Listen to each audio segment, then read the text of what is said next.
That's my grandfather and grandmother. And there's Uncle Harry. He was the oldest. He was a midget. That was Angelette Bynum. She lived with them, housekeeper, and took care of them. Wow, what year was this, you think? So it's somewhere in the late 1880s. And that was here at this farm, too? Yep. Yeah. Wow. Grandmother died in 34. Yeah.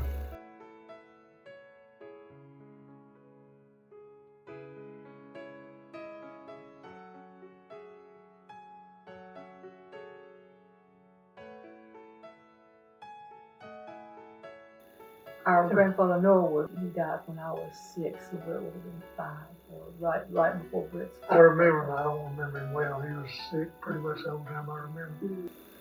And what was his name? Shock. Yeah, Alpheus Romeo. Yes, That's what everybody called him, Shock.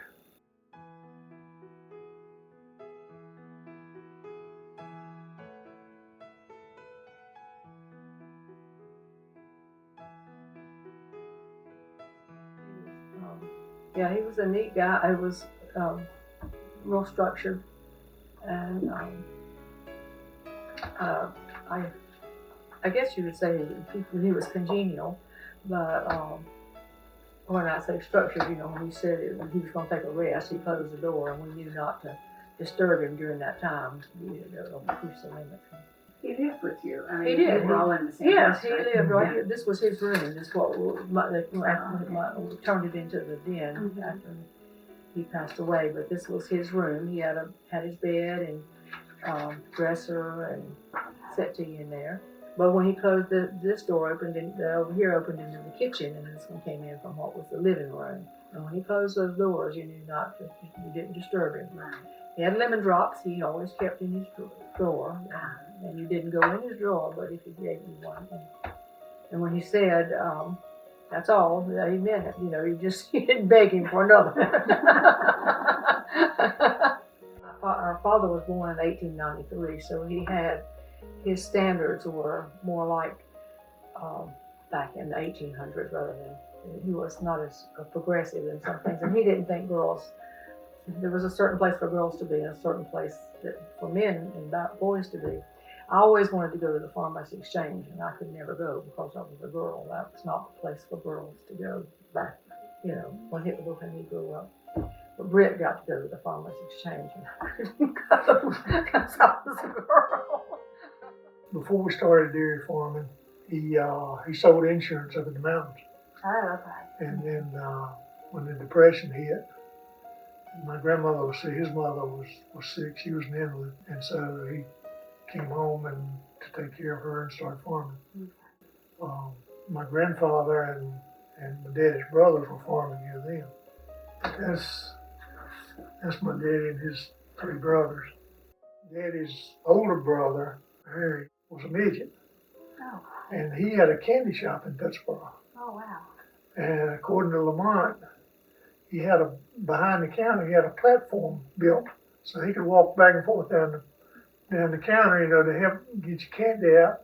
And he was up eye level with the top of the counter. He died in 1930. Before we were born, 36, I believe. And then this one, it was Ben Ross, who was killed in a hunting accident. He came home from college. He was 21 years old. This is Uncle Grady, and that's Daddy.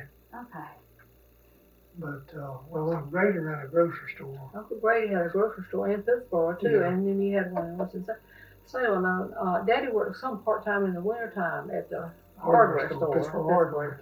Helped them with accounting, bookkeeping, and that kind of thing. I never knew exactly, but he worked in the office doing accounting, bookkeeping, I guess, recording records. Now, what year was the original farmhouse built?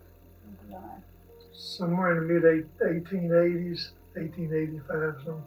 But it wasn't this house that you see in these pictures, because the kitchen and the den and all that was the original house, and then all the rest of it was added on in 1921, 22, when Daddy and Uncle Grady came home from war.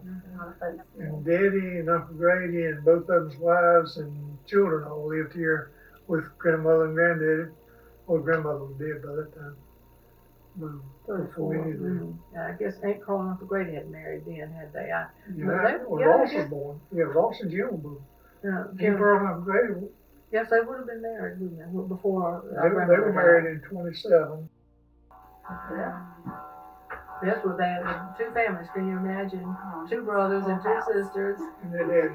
and their father, and then, let's see, Jim and Ross were born, and I was born, so there were 3 children. I was born, Grady said, I can't take it anymore, I'm leaving. Getting too crowded in here. The house was a big house, but still, that's a lot. There's 14 rooms in the house. Yeah, in 1996, Hurricane Fran came through, took the top off the old house. And I had some contractors come out and looked at it, and the rafters where the ceiling was tore off were pine poles, they weren't solid rafters. And I couldn't get a contractor that even touch it. He said, I'm not gonna mess with it. Well, it had about 3 layers of roof on Yeah, top. it did. Probably had He asbestos, said, Bridget better off tearing down. He said, there's nothing there to save.